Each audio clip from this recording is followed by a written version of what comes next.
જેમ આપણે અગાઉ માત્ર અવરોધ ધરાવતા એસી પરિપથની વાત કરી હતી, એવી જ રીતે એક આ પરિપથ છે કે જેમાં જે પરિપથમાં એક ઘટક જોડેલો છે જેનું નામ છે ઇન્ડક્ટર. જો વિદ્યુત જે ઉપર આધારિત ચેપ્ટર છે ઇલેક્ટ્રિક ઉપર, એમાં ત્રણ મૂળભૂત ઘટકો છે. અવરોધ જેને R વડે દર્શાવાય, પછી અહીંયા આવશે ઇન્ડક્ટર જેને L વડે દર્શાવાય, જેની વિસ્તૃત માહિતી આપણે છઠ્ઠા ચેપ્ટરમાં ભણશું. સમજ. પણ અત્યારે આ વસ્તુ આવી છે ઇન્ડક્ટર, તો એની થોડીક ચર્ચા કરશું. અને કેપેસિટર જેનેથી આપણે બધા જાણકાર છે, એટલે કે અવરોધ અને કેપેસિટર વિશે આપણને ખ્યાલ છે, કારણ કે બીજા ચેપ્ટરમાં આવી ગયું, ત્રીજા ચેપ્ટરમાં આવી ગયું કેપેસિટર અને અવરોધ શું છે. ઇન્ડક્ટર જે છે એનો ઉપયોગ ક્યાં થાય સમજો.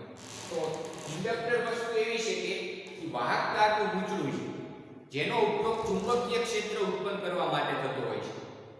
જેનો ઉપયોગ ચુંબકીય ક્ષેત્ર માટે થતો, મતલબ જે ચુંબકીય ક્ષેત્રની ત્યાં હાજરી હોય ત્યાં ઇન્ડક્ટર છે એનો ઉપયોગ થાય, કારણ કે વાહક તારનું ગૂંચળું છે એક ચુંબક તરીકે ત્યારે વર્તે છે. તો અહીંયા આપણે માત્ર ઇન્ડક્ટર ધરાવતા એસી પરિપથની વાત કરવાની છે. તો આકૃતિમાં L છે ઇન્ડક્ટર જોડેલ છે, એની સાથે એસી સપ્લાય છે જોઈન્ટ કરે છે, જેનું સમીકરણ છે એનું સૂત્ર છે વોલ્ટેજનું V Vm sin ωt. આપણે પ્રવાહ રેશિયોનું સમીકરણ મેળવવાનું છે, એટલે કે I, જેમ આપણે અવરોધ માટે મેળવ્યું હતું સેમ જ રીતે. તો જો અહીંયા આપણે કિર્ચોફનો નિયમ લગાડશું, આ પરિપથ આપેલો છે એમાં. પણ ઈ પહેલા હું તમને એક વસ્તુ સમજાવું કે જે ઇન્ડક્ટર હોય, જેની સંજ્ઞા છે આને ઇન્ડક્ટર તરીકે ઓળખવામાં આવે. ઇન્ડક્ટરના બે જે છેડાઓ છે, એટલે કે A અને B, ઇન્ડક્ટરના બે છેડા A અને B વચ્ચે જે વિદ્યુત સ્થિતિમાનનો તફાવત હોય એનું સૂત્ર આવું છે VAB -L di /dt. આ યાદ રાખો. જેમ અવરોધ હોય, સમજો આ અવરોધની સંજ્ઞા છે, જેનો અવરોધ R છે એમાંથી વહેતો પ્રવાહ I છે. તો અવરોધના બે છેડા છે A અને B, એની વચ્ચેનો વોલ્ટેજ તમને કહે તો એનું સૂત્ર છે ઓહમના નિયમ અનુસાર I / કે એમાં અવરોધ અને એમાંથી વહેતો પ્રવાહ. તો આ અવરોધની આસપાસ જે છેડાઓ છે એની વચ્ચેનો ટર્મિનલ વોલ્ટેજ કહેવાય, અથવા તો સારી વિદ્યુત સ્થિતિમાનનો તફાવત કહેવાય. સેમ એવી જ વસ્તુ ઇન્ડક્ટર માટે આપણે લખવું છે. તો ઇન્ડક્ટર માટેનું સૂત્ર આ છે કે જે ઇન્ડક્ટર હોય એના બે છેડા વચ્ચેનો વિદ્યુત સ્થિતિમાનનો તફાવત -L di /dt હોય, જેમાં L છે એ ઇન્ડક્ટરનું ઇન્ડક્ટન્સ કહેવાય. શું કહેવાય? ઇન્ડક્ટન્સ. જેમાં આપણે રેઝિસ્ટન્સ કહીશું, અવરોધનો અવરોધ, એ જ રીતે એને ઇન્ડક્ટન્સ તરીકે ઓળખવામાં આવે. અને ઇન્ડક્ટન્સનો જે એકમ છે હેનરી હોય. શું હોય? હેનરી, જેને H વડે દર્શાવે. જેમ અવરોધનો જે એકમ છે ઓહમ હોય, એમ ઇન્ડક્ટન્સનો એકમ છે હેનરી. હેનરી નામના વૈજ્ઞાનિક ઉપરથી આવે છે. તો આપણે થોડો પ્રાથમિક ખ્યાલ છે ઇન્ડક્ટર વિશે મેળવો. હવે જો તમને આ પરિપથમાં એમ કહે કે કિર્ચોફનો બીજો નિયમનો ઉપયોગ કરો, તો આપેલ પરિપથમાં કિર્ચોફનો નિયમ લાગુ પાડો. આપેલ જે પરિપથ છે એમાં કિર્ચોફનો નિયમ લાગુ પાડો, તો કિર્ચોફનો નિયમ શું થશે? જો તો એમાં આપણે કિર્ચોફનો નિયમ લાગુ પાડવો છે, તો કે V, અહીંથી સ્ટાર્ટ કરશું, V - L di /dt 0 થાય. આ પરિપથ માટે કિર્ચોફનો નિયમ આવો થશે. અહીંયાથી સ્ટાર્ટ કરવાનો, એટલે વોલ્ટેજ એટલે બેટરી આ બાજુ જ આવશે, એટલે પ્રવાહની દિશામાં જ જઈ છે, એટલે -L di /dt. અને એ આપણે અગાઉ જ કહી દીધું કે જે ઇન્ડક્ટર હોય એના બે છેડા વચ્ચે વિદ્યુત સ્થિતિમાનનો તફાવત આટલો હોય, અને આની સાથે સમાંતર છે કે આ વિદ્યુત સ્થિતિમાન બરાબર આના બંને છેડા વચ્ચેનો વિદ્યુત સ્થિતિમાનનો તફાવત હોય. તો અહીંયા આવું થશે V = L di /dt. કોઈ પ્રશ્ન થાય સાહેબ આ માઈનસ નિશાનીનો મતલબ શું? જો છઠ્ઠા ચેપ્ટરમાં આના વિશે વિસ્તૃત આવશે. અત્યારે ખાલી તમારા સૂત્ર યાદ રાખવાનું. L એટલે શું કહેવાય? ઇન્ડક્ટન્સ, જેમ અવરોધ R હોય એ જ રીતે.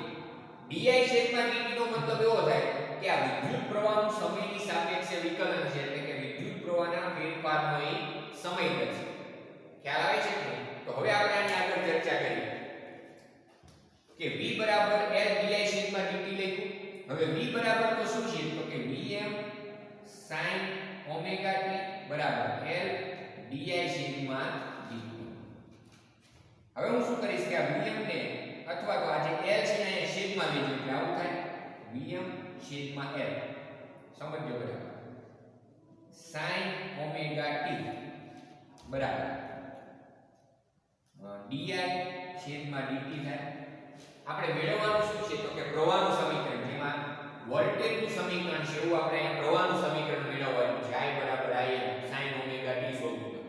તો હવે જો અહીંયા આગળ વધીએ આપણે dt છે ને સામે મલ્ટીપ્લાય કરી નાખું, di ને અહીંયા ઈ જ રીતે રાખશો એટલે આવું થશે di is equal આ dt સામે મલ્ટીપ્લાય થઈ જાય તો શું થાય તો કે Vm upon L sin omega t into dt. બંને બાજુ સંકલન લેતા શું લેશું? બંને બાજુ સંકલન લેતા એટલે મારે અહીંયા સંકલન લેવું છે integration di is equal to integration dm upon L sin omega t into dt. integration di નું સંકલન તો શું થશે? I જે આપણે મેળવવાનું છે પ્રવાહ Vm upon L અચળ છે, સંકલનની પહેલા બહાર લઈએ પછી અહીં સંકલન કરશું sin omega t into dt. હવે આનું સંકલન લઈએ તો કે Vm છેદમાં L sin omega t સમજો તો sin omega t છે નું સંકલન શું થાય તો કે cos omega t. પછી આપણે જે ખૂણો છે નું વિકલન કોની સાપેક્ષે? t ની સાપેક્ષે અહીં છેદમાં લખવું પડે. કેટલું થાય? ઓમેગા પ્લસ c એટલે કે અચળ. જે સંકલનને આપણે કરી છે સંકલનમાં જે અચળાંક આવે છે તો એ અચળાંક છે ની કિંમત અત્યારે આપણે 0 લઈ લઈશું. એટલે એ આપણે લખી નહીં તો પણ ચાલશે. એટલે સંકલનનો નિયમ છે કે આનું સંકલન કરો તો પ્લસ કોઈ અચળાંક આવે, એ અચળાંક અત્યારે આપણે 0 લઈ લઈશું. સમજ બરાબર? આ ઓમેગા કઈ રીતે આયા ખબર પડવી જોઈએ કે sin ઓમેગા t નું પેલા t ની સાપેક્ષે સંકલન કર્યું. ઈ સંકલન શું આવ્યો જવાબ તો કે cos ઓમેગા t. પછી આ જે ઓમેગા t છે નું વિકલન પાછું અહીંયા છેદમાં આવે, એટલા માટે ઓમેગા t નું t ની સાપેક્ષે વિકલન અહીંયા છેદમાં શું કર્યું? ઓમેગા. હવે આગળ બરાબર Vm છેદમાં ઓમેગા ઇન્ટુ L કૌંસમાં cos ઓમેગા t આવું લખાય. બરાબર? હવે તમે આ સૂત્રને ધ્યાનથી જુઓ. I બરાબર Im sin ઓમેગા t એવું પદ લાવવું છે આપણે તો મારે શું કરવું પડે કે આપણને ખ્યાલ છે કે sin ઓમેગા t -π/2 હોય કોઈ પણ જગ્યાએ sin ઓમેગા t -π/2 હોય તો એનો જવાબ આવે cos omega t. sin omega t -π/2 હોય તો જવાબ આવે cos omega t. sin omega t +π/2 હોય તો જવાબ આવશે કેટલો તો કે cos ઓમેગા t. એટલા માટે અહીંયા sin ઓમેગા t -π/2 હોય તો એના બદલે cos ઓમેગા t લખી શકાય. તો એનો મતલબ કે cos ઓમેગા t છે એના બરાબર શું લખાય? sin ઓમેગા t -π/2 જે આપણે અહીં લખશું એટલે સૂત્ર થશે I બરાબર Vm છેદમાં ઓમેગા ઇન્ટુ L ને લખી sin ઓમેગા t -π/2. આવે છે તો આ જે છે આપણે જોવાનું છે સમીકરણ મેળવ્યું, સૂત્ર મેળવ્યું માત્ર ઇન્ડક્ટર ધરાવતા AC પરિપથ માટે કે જે સમીકરણ આના જેવું છે I બરાબર Im ને લખી sin ઓમેગા t -π/2 જ્યાં Im બરાબર શું તો કે જો એનાની સાથે સરખાવો Im બરાબર શું થશે સૂત્રમાં તો કે Vm છેદમાં ઓમેગા ઇન્ટુ L.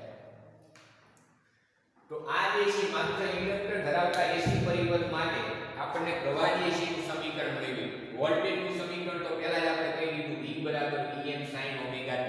પછી આ રીતે આપણે એનું પ્રવાહનું સમીકરણ મેળવ્યું I બરાબર Vm upon omega L sin omega t -π/2 જેમાં આ જે પદ છે એને કહીશું આપણે જેમ આપણે માત્ર અવરોધ ધરાવતા AC પરિપથમાં લખતા હતા. સમજો જો યાદ હોય તો માત્ર અવરોધ ધરાવતો જે AC પરિપથ છે એના માટે આપણે આવું લખતા હતા. એનું જે સમીકરણ મેળવ્યું તેમાં કે Im Vm upon R, કારણ કે ત્યારે આપણે પ્રવાહનું સમીકરણ આવું મેળવ્યું I બરાબર Im sin ઓમેગા t.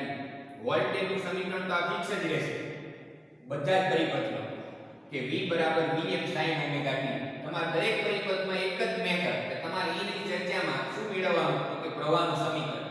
અહીંયા જે આપણે પ્રવાહનું સમીકરણ આ સ્વરૂપમાં મળ્યું આપણને, પણ અહીંયા જે Im થશે માત્ર ઇન્ડક્ટર ધરાવતા એસી પરિપથમાં એ શું થશે તો કે Vm upon ઓમેગા f.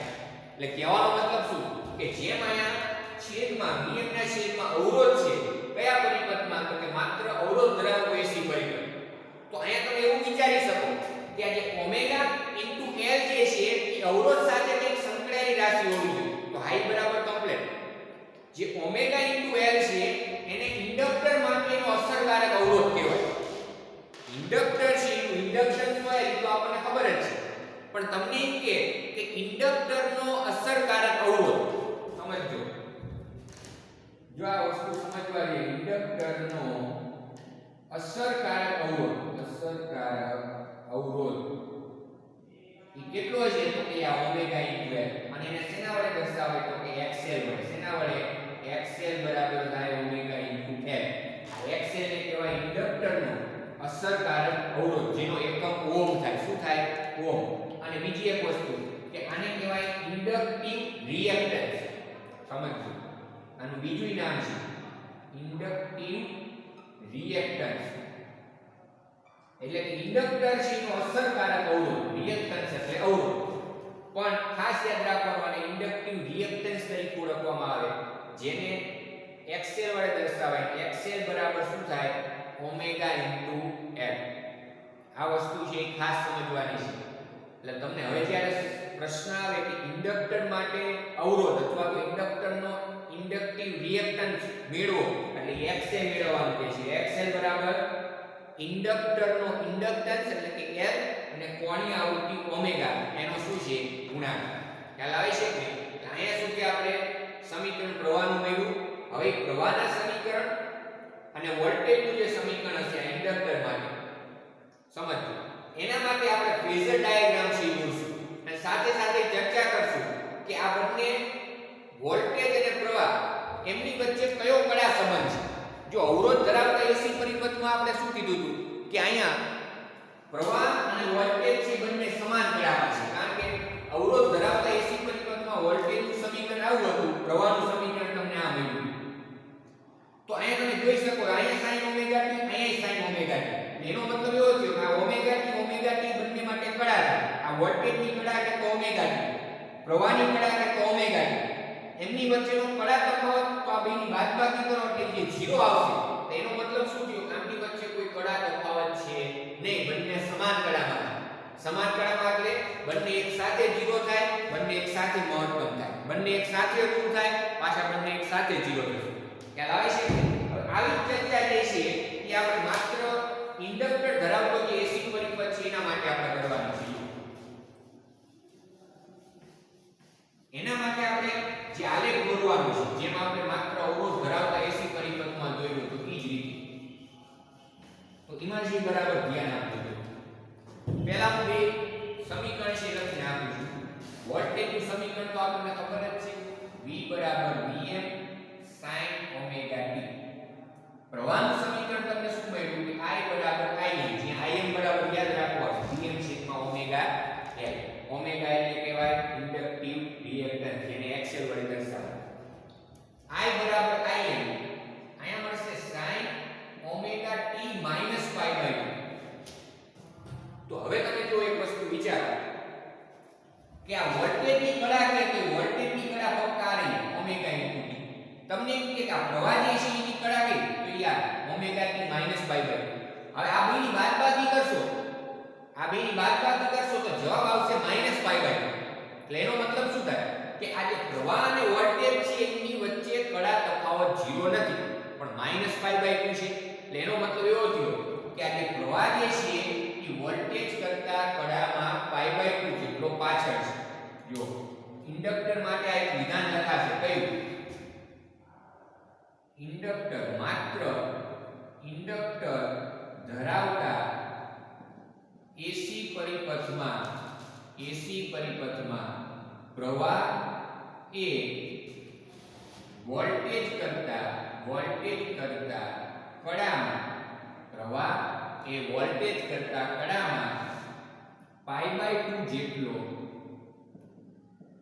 પાછળ થશે. આ ખાસ યાદ રાખો. માત્ર ઇન્ડક્ટર ધરાવતા એસી પરિપથમાં જે પ્રવાહ જે છે એટલે કે I ઈ પ્રવાહ વોલ્ટેજ કરતા એટલે કે લાગુ પાડેલ જે વોલ્ટેજ છે એના કરતા કડામાં π/2 જેટલો શું થશે પાછળ. હવે એનો આપણે આલેખ દોરવો છે. કઈ રીતે દોરી શકાય જો એકદમ સિમ્પલ છે. સમજજો બરાબર. પહેલા મારે વોલ્ટેજ છે એનો આલેખ દોર નાખવો છે. તો એનો હું આલેખ આ રીતે દોરી શકું. આ વોલ્ટેજ છે એનો આલેખ. જેમાં આ જે છે આપણને ખબર છે 0 π અહીંયા 2 π. આ જે છે વોલ્ટેજનું મહત્તમ મૂલ્ય જેને કહેવાય Vn. વોલ્ટેજનો આલેખ દોર નાખ્યો. હવે આમાં જ છે તમારે પ્રવાહનો આલેખ દોરવાનો છે પણ આને ધ્યાનમાં રાખી શું કીધું છે કે પ્રવાહ જે દોર છે એ વોલ્ટેજ કરતા કડામાં π/2 જેટલો પાછળ છે. કડામાં π/2 જેટલો પાછળ એટલે π/2 ક્યાં આવે તમને ખબર છે અહીંયા π/2 આવે. આ 0 આ π એટલે આની વચ્ચે એક્ઝેક્ટ અહીંયા π/2 આવશે. એટલે એનો મતલબ શું થયો કે આ એક અર્ધ સાયકલ છે, અર્ધ ચક્ર. આ પૂર્ણ ચક્ર થયું. જો અહીંયાથી સ્ટાર્ટ કરી આ કમ્પ્લીટ એક પરિભ્રમણ થયું. અહીંયાથી સ્ટાર્ટ કરીને કોઈ અહીંયા પહોંચે એટલે આ અડધું પરિભ્રમણ થયું. અને અહીંયાથી સ્ટાર્ટ કરીને કોઈ અહીંયા પહોંચે એટલે એનો ચોથો ભાગ. ખબર પડે 25%. માની લો કોઈ એક સિમ્પલ તમને ઉદાહરણ આપું. કોઈ ગતિની શરૂઆત કરે છે, O થી સ્ટાર્ટ કરે છે, અહીંયા પહોંચે છે 2π પાસે. તો એ એક પરિભ્રમણ પૂર્ણ કરી કહેવાય, એક સાયકલ. માની લો કોઈ અહીંયાથી સ્ટાર્ટ કરીને અહીંયા પહોંચી જાય છે તો એ અડધી સાયકલ પૂર્ણ કરી કહેવાય. કોઈ અહીંયાથી અહીંયા પહોંચે છે તો એ અડધીની અડધી સાયકલ એટલે કે 1/4 એક ચતુર્થાંશ સાયકલ પૂર્ણ કરી કહેવાય. એટલે એનો મતલબ શું થયો કે આ જે પ્રવાહ જે છે એ વોલ્ટેજ કરતા કડામાં 1/4 સાયકલ જેટલો પાછળ છે. શું કહેવાય?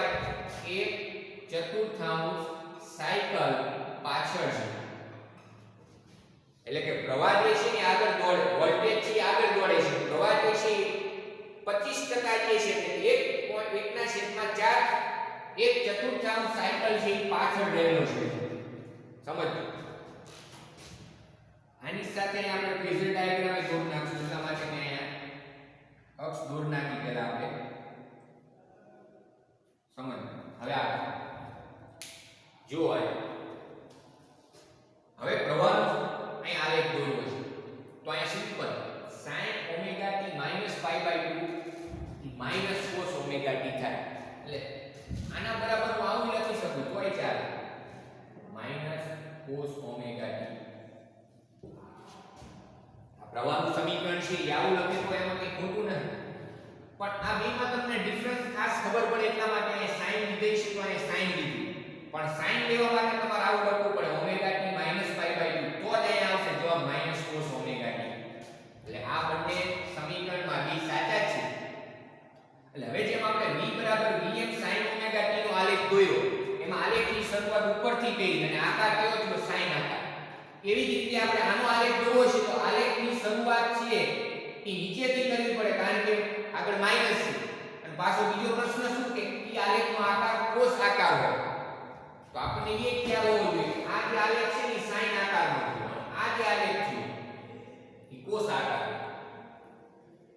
જો ધનથી શરૂઆત થાય cos નો આલેખ જો ઋણથી શરૂઆત થાય તો તમારે શું કરવું પડે? તો કે અહીંયાથી સ્ટાર્ટ થાય શરૂઆત. આ છેડા ખબર પડે છે કે હવે ઈ છેડાથી તમારે એને સ્ટાર્ટ કરી ઈ આલેખ છે આગળ વધારવાનો. તો ઈ આલેખ છે આ રીતે મળશે. જો બુકમાં પેજ નંબર 239 ઉપર ઈ આલેખ છે દર્શાવે છે.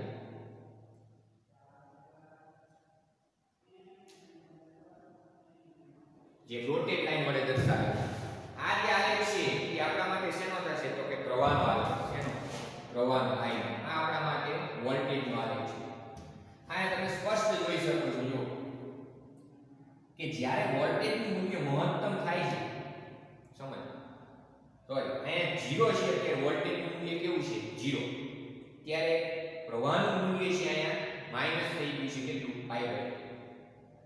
જ્યારે વોલ્ટેજનું મૂલ્ય 0 થાય ત્યારે પછી પ્રવાહનું મૂલ્ય મહત્તમ થાય છે એટલે કે ખ્યાલ આવે છે કે ત્યારે એનું મૂલ્ય છે એટલું મળે છે. એનો મતલબ શું થયો કે આજે પ્રવાહ અને વોલ્ટેજ વચ્ચે જે કડા તફાવત થયો એ કેટલો થયો તો કે π/2 એટલા માટે એવું કહેવાય કે પ્રવાહ જે છે એ વોલ્ટેજ કરતા કડામાં π/2 જેટલો કેવો છે પાછળ. હવે ખાસ સમજવાના કે વોલ્ટેજનું મૂલ્ય મહત્તમ થશે પછી 1/4 સાયકલ કમ્પ્લીટ થાય પછી પ્રવાહ મહત્તમ થાય.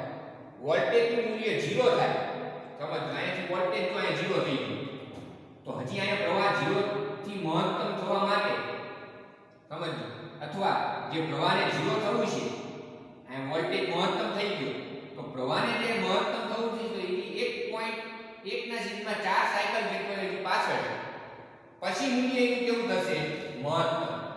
ખ્યાલ આવે છે કે તો હવે જો અહીંયા સિમ્પલ આપણે પ્રવાહ અને વોલ્ટેજ માટે ફેઝર ડાયાગ્રામ દોરવો છે તો અહીંયા આપણે એક કિંમત લેવી t = t1 જેમ આપણે અગાઉ કહેતા હતા તો એ હું અહીં લખી શકું.